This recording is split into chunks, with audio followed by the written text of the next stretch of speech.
Good morning India. दोस्तों नमस्कार। दोस्तों आज की मेरी कहानी है एक जिम ट्रेनर की कहानी जो है काफी खास, तो आपको पसंद आएगी। तो दोस्तों जैसे मैं हर रोज कहती हूँ, चैनल पर पहली बार आए हैं तो चैनल को सब्सक्राइब करने के बाद वीडियो के नोटिफिकेशन ऑन कर दे ताकि हमारे चैनल की सभी कहानियाँ आप तक सबसे पहले पहुँच सके। चलिए अब कहानी को शुरू करते हैं। दोस्तों ये कहानी है दीप की। दीप कहता है, मैं पंजाब का रहने वाला हूँ। मेरी उम्र 24 साल, कद 5 फुट 10 इंच है और शरीर एथलेटिक है। मैं दिखने में आकर्षक हूँ। मैं एक जिम ट्रेनर हूँ जिससे बहुत सी लड़कियाँ और भाभियों को पटा चुका हूँ। अभी मैं आपको अपना सिर्फ एक बात शेयर करता हूँ, आपको पसंद जरूर आएगी।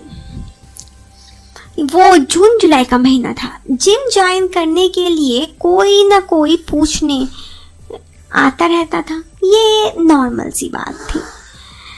खैर एक दिन एक लेडी, उनका नाम कशिश था, अंदर आई। उनकी खूबसूरती के लिए सिर्फ लिखना काफ़ी होगा कि मेरे जिम में शायद ही कोई लड़का होगा जिसने उसे उलट कर ना देखा। कशिश 24 साल की देखने की थी। उनका हाइट 5 फीट 6 इंच की चलती फिरती थी और कशिश का फिगर भी कातिलाना था। बादामी रंग, तीखे नस के लंबे लंबे बाल काफ़ी आकर्षक थी। उसने मुझे जिम की फीस पूछी, लेडीज़ का टाइम और कुछ छोटी मोटी जानकारी के अलावा कुछ इधर उधर की बातें की। उस दिन वो चली गई। उसके जाने के 10 मिनट बाद ही सभी उसकी और बारे में सोचने लगे। फिर 2-3 दिन बाद जिम में लेडीज टाइम पर आई।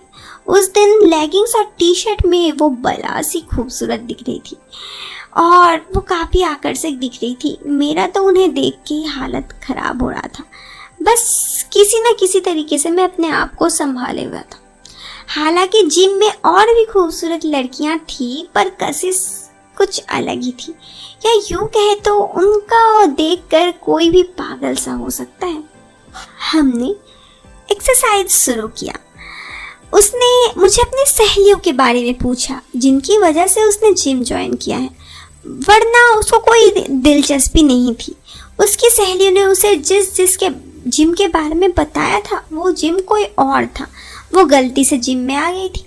उसका पहला दिन था तो मैंने ज़्यादा जोर न देते हुए हल्की फुल्की कसरत करवा दी ताकि बाद में उसकी बॉडी में दर्द ना हो और वो दोबारा जिम आने के लायक हो। लेकिन वो 4-5 दिन नहीं आई। मुझे मालूम हो गया कि वो अपनी सहेलियों वाली जिम ज्वाइन की थी जहाँ ट्रेनर ने अच्छे से कसरत करवा दी और अब बॉडी पेन की वजह से घर पर पड़ी थी। उसके 4-5 दिन बाद उसने अपनी सहेलियों के साथ, यानी 2 सहेलियों के साथ मेरा जिम ज्वाइन किया। उसकी सहेलियां अपनी गली मोहल्ले की थी और खेली खाई औरत थी। कोई भी बात करने में हिचकिचाती नहीं थी। उन सभी के साथ मेरी अच्छी पड़ने लगी। फिर 4-5 महीने यूं ही बीत गए। हम सब इतना अधिक घुल मिल गए मानो अब तो घर जैसी बात हो गई थी। उसी बीच उसके बारे में काफ़ी जानकारी हो गई। कशिश की शादी को 2 साल हो चुके थे। उसका कोई बच्चा नहीं था। उसका पति वकील था जो उम्र में उससे 10 साल बड़ा था। वकील साहब दुबले पतले थे पर दिखने में हैंडसम थे। मैंने कशिश के घर पे बर्थडे पार्टी अटेंड करने गया था और इसी तरह किसी प्रोग्राम पर गया, तो इस तरह उसके घर वाले भी मुझे जानने पहचाने लगे। खुली बातचीत होने के कारण मेरे बारे में सब पता चल गया। मैं बहुत ही लेडीज़ को पटा चुका था। जिम में हम अक्सर उल्टी सीधी बातें भी कर लिया करते। एक दिन मैंने उससे पूछा, तुमने अभी तक कोई बच्चा प्लान नहीं किया? तो उसने बताया, हमने तो बहुत बार ट्राई किया पर कंसीव नहीं हो पा रही है। रिपोर्ट वगैरह भी हमारा सभी ओके है, फिर भी पता नहीं क्यों। तभी मैंने पूछा, वकील साहब का टेस्ट करवाया? तो बोली उसको अपने में कोई कमी नहीं लगती। मैंने कहा, तुम्हारा बॉयफ्रेंड तो अभी भी होगा, उससे एक बार देख लो, अगर कंसीव हुआ तो फिर पिल या कुछ ले लेना, आखिर पता तो चल जाए तुम ठीक हो या नहीं। उसने कहा, कॉलेज के बाद हम मिले ही नहीं। इनफैक्ट वकील साहब ही वो पहले इंसान थे जो कशिश के इतने पास आए थे, इसलिए वकील साहब उस पर आंख बंद के भरोसा करते थे। उसे कहीं आने जाने में कोई मनाही नहीं थी। कशिश को अपने बॉयफ्रेंड से कुछ ज़्यादा संबंध नहीं था, बस कुछ महीनों का संबंध था और बातचीत हुई थी। मैं फिर कोई और देख लो जनाब, तुम्हारे पीछे तो सारा शहर आ जाएगा। तुम्हारे मतलब तुम्हारे। कशिश सारा शहर, या तुसी अपना तुनका लगाने में फिदा हो या तुम अपना नंबर लगाने के फिदा हो। मतलब ये मैं तो सलाह देती ही, मतलब मैंने तो सलाह दी है। थोड़ा समय बीत गया, मुझे भी अब कहीं ना कहीं ये लगने लगा कि कशिश मुझसे थोड़ा ज़्यादा खुल गई है, क्योंकि जिम लगा आते वक्त या वो मेरे साथ बहुत सारी बातें शेयर करती तो वो कभी मुस्कुरा देती। पहले भी अक्सर ऐसा होता था, पर ये मुस्कुराहट की खूबहू पहचानता था। ऐसी बात तो नहीं कि वो मुझे चाहने लगी है।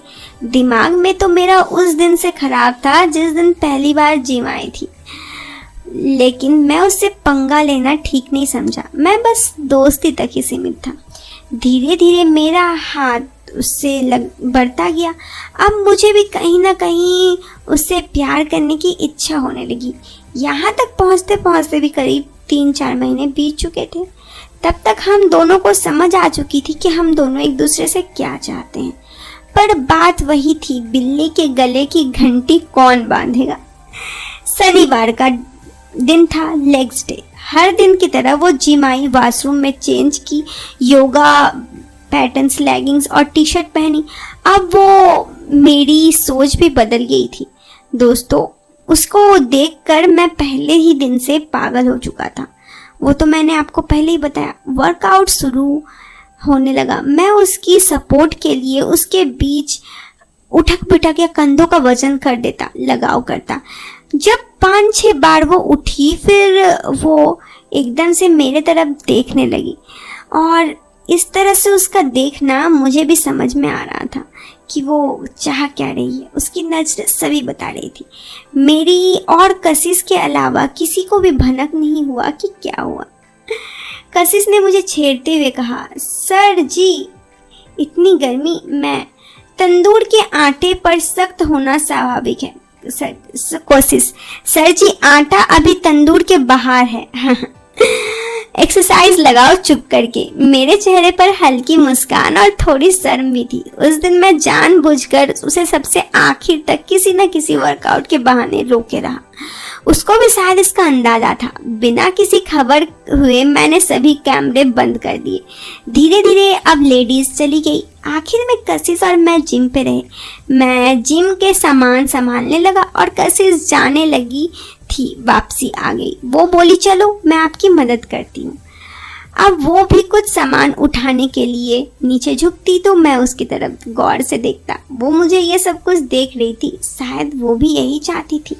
तभी मैं सीधा खड़ा हुआ और लंबी सांस ली। मन ही मन सोचा कि जो होगा देखा जाएगा। मैंने कशिश का हाथ पकड़ा और खींचते हुए कोना में ले गया। दीवार के पास एक दूसरे को तरफ देखने लगा। करीब 5 मिनट बाद मुझे याद आया कि कैमरा चालू है, दरवाज़ा खोला हुआ है, कोई भी आ सकता है। कैमरा तो मैंने पहले ही बंद करवा चुका था, पर दरवाज़ा में मैंने कड़ी लगाई है। बाकी चारों तरफ शीशे लगे हैं और उन पर पर्दे हैं। जिम पहली मंजिल पर है और उस वक्त भी जिम में किसी न किसी का आने का डर था। मैंने उसे सब बात बता दी ताकि वो भी सहज महसूस हो। मैंने जल्दी से 2 बेंच जोड़े। फिर कशिश मुझे देख रही थी और मैं भी कशिश को। कशिश और मैं एक दूसरे को देखने लगे और इसी बीच वो सब कुछ हो गया और कमरा एकदम सन्नाटा था। बस दोनों की सांसों की आवाज़ आ रही थी। फिर 15-20 मिनट बाद माहौल जो था सिर्फ शब्दों से बयान ही किया जा सकता है। फिर हम दोनों को ऐसे और भी मौका मिले। उसमें क्या क्या हुआ ये वो अपनी सहेलियों को भी बताई और फिर उसने मेरे साथ अपने सहेलियों को भी मिलवाया। तो दोस्तों, कहानी तो यहाँ पे ख़त्म हो जाती है उस जिम ट्रेनर की। क्या आपको ये कहानी पसंद आई?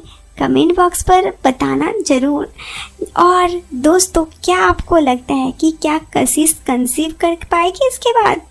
आपको इस बारे में क्या सोचते हैं कमेंट बॉक्स पर ज़रूर बताना। साथ ही वीडियो पसंद आए तो वीडियो को लाइक करना, चैनल पर पहली बार आए हैं तो सब्सक्राइब करना। हम मिलते हैं आपसे फिर एक नए वीडियो में, तब तक के लिए बाय बाय, टेक केयर, जय हिंद, वंदे मातरम।